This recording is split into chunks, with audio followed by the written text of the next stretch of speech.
Good morning. Today is Monday, the 1st of August, and today is the first day of the Summer MixTape Readathon, and I am so excited to be participating in this readathon. It seems so chill and fun. So I am about to leave for work, but I very quickly want to talk about the two books I am currently reading. So the first is my exclusively physical book, and that is All About Pumpkin. I am reading this for the challenge Here Comes the Sun, which is to read a book with nature on the cover. So this has got like little flowers on the cover, so it's perfect for this challenge. This is the third book in the Bluebell Diary series, which is a middle grade series following Bluebell and her family as they try to deal with the death of Bluebell's twin sister Iris. So in the third book, Bluebell and her siblings are dealing with the fact that they have been sent away for the summer without their parents while they are still adapting to their changing family dynamic. I have read the previous two last year, and they were really quick, easy reads, so I'm hoping that this will be a really quick read that I'll be able to fly through in the reading sprint tonight. But the book that I'm going to be really starting with is the book that I have on audiobook just now, and that is A Fat Love Story by Lone Lee. This is a young adult Romeo and Juliet retelling following two teenagers whose families run rival pho restaurants.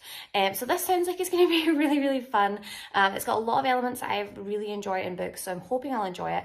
The audiobook is available on Scribd, so I'm going to be using that for my commute and my lunchtime walks and stuff. So I think I'll probably hopefully we'll pick it up physically maybe later tonight or maybe tomorrow, but right now it is going to be a primarily audiobook read.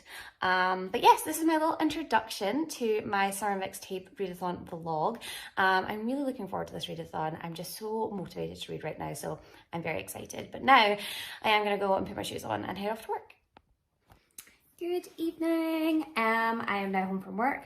I've been very productive this evening actually. I've had dinner, I've done the dishes, I have done my workout. I'm trying to work out for like an hour a day, and I'm about to join in some reading sprints. They've literally just started. This is like the beginning of the readathon reading sprint. So I am starting, of course, with All About Pumpkin. I'm going to try and read as much of it as I possibly can today.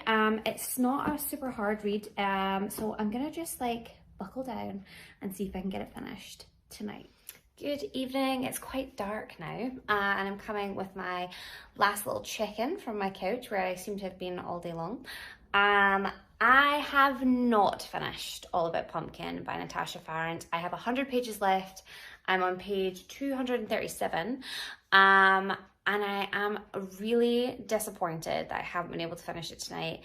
And I was getting to the point where I was like, I'll just stay up until I finish it. There's a chance that when I go through to my bed to like lie down, I may read more of it, but I'm absolutely knackered. And I was feeling really bad about myself, but then I remembered that that's not the only reading I've done today, because I've actually read to around about page 185, I think it is, of A Fat Love Story by Lone Lee. So I've listened to the equivalent of 185 pages of this today while I was walking to work, and then went for my lunchtime walk, and then walked home from work. So that's just around 45% of this book. So I've done a good chunk of reading on 2 books for this 5-book readathon. So it's absolutely ridiculous that I'm getting annoyed at myself, but that is where I am.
It is Friday, the 5th of August. It's like 10:15 at night, and I've just finished my workout for the day. It's not going well. It's just not going to plan. Essentially, Friday, treat meal, not cheat, because cheating is not something we do with food. We treat ourselves. Treated myself to a big Chinese, and I loved it. But oh man, it does not love me. I am so bloated and unhappy. So it took a long time to get through my workout. I haven't read a thing, and I've got laundry to hang up. So I'm going to do that, and I'm going to check in properly, but I just wanted to start today. Oh, it's just not coming up, Elizabeth. In fact, what I'm going to do, hang up my laundry, do one of these little nose strips, because the pores are for real, but BRB. Okay, a slightly different vibe. I feel a little bit more settled. Pajamas are on, little nose strip face mask is on. It does make me feel a little bit like Pingu. I don't know why, it just like makes my nose a little flat. But I thought I would take this opportunity, now that we are 5 days into the readathon, to do some reading reflection about how I've got on so far this week. So of course, the first book that I finished was all about pumpkin for the challenge Here Comes the Sun. I rated this 3 out of 5 stars. And then for the Cake by the Ocean prompt, I had A Flat Love Story by Lone Lee, which was a 4 out of 5 stars. And then this morning on my way to work, I finished listening to the audiobook for Get a Life, Chloe Brown. I really enjoyed the ending. I'm looking forward to continuing on with this series. I feel like I've talked quite a bit about this book and the things that have like put me off. Have I mentioned the fact that I don't like the way that Red speaks sometimes? It's just off-putting. It's just off-putting occasionally. If I have mentioned it, I'll cut it out later, but it's just off-putting for me. That's the only thing about it that like it takes me out of the moment sometimes, is just the way he speaks just is unsettling. But regardless, I give this 4 out of 5 stars.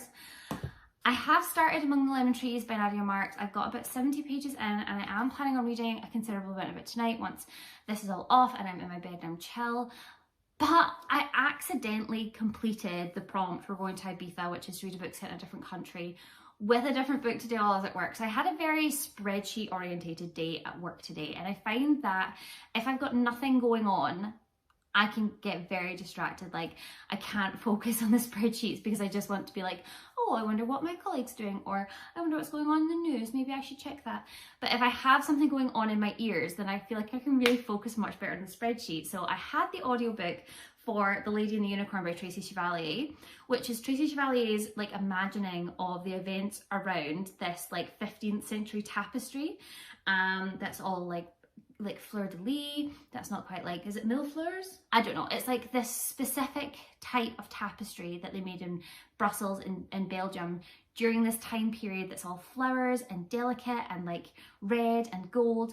And there's basically this big tapestry that they found in France, and it hangs up in a museum there, and nobody really knows like much about it. They've like analysed it and stuff, and Tracy Chevalier does a lot of this sort of thing where she finds paintings with mysteries behind them and then imagines the scenario that led to them being painted. So like, she's never going to write a story about like a work by Leonardo da Vinci or anything like that, because we know a lot about Leonardo da Vinci, but we don't know a lot about these specific things. So this basically follows a man named Nicolas de Innocence, who is the least redeemable main character that's ever existed on the planet, who has been commissioned by a French nobleman to design basically the pattern for this tapestry, like the art that's going to go into this tapestry. And while he's there, he catches the eye of his daughter, his eldest daughter, and is like, ooh, I'll have me a bit of that. But of course the parents intervene and the eldest daughter is sent away, and he goes to Brussels, where he then becomes involved like with the daughter of their family. He's just irredeemable. He's just the most irredeemable main character. For me, this felt like a book where no one won. There was no success, or like the family that commissioned this tapestry, like they didn't win. The family who made the tapestry, they didn't win. The man who designed the tapestry, he didn't win. No one won in this scenario. And while Tracy Chevalier's writing is beautiful and intricate and detailed, that couldn't save this book for me all that much. So I gave it 3 out of 5 stars, and I technically 4 out of 5 challenges completed. I am still planning on finishing this book because a small part of my brain, because I'm a psycho basically, a small part of my brain is like, if I can finish Beartown by Frederick Bachman this weekend, which if I dedicate my whole Sunday to it, maybe I will, then starting from next Monday, I could just do the prompts all over again. I could just repeat the prompts, and this could be for, if we're going to Ibiza, for the second round of attempts of me doing the prompts. But we will see. This is my big long-winded like end of the working week check-in. I know that there's still 2 more days of the week to go. But yes, 4 books completed. I'm feeling really good about that. I'm gonna go take my face mask off, I'm gonna brush my teeth, and I'm gonna get into bed with Among the Lemon Trees for the evening.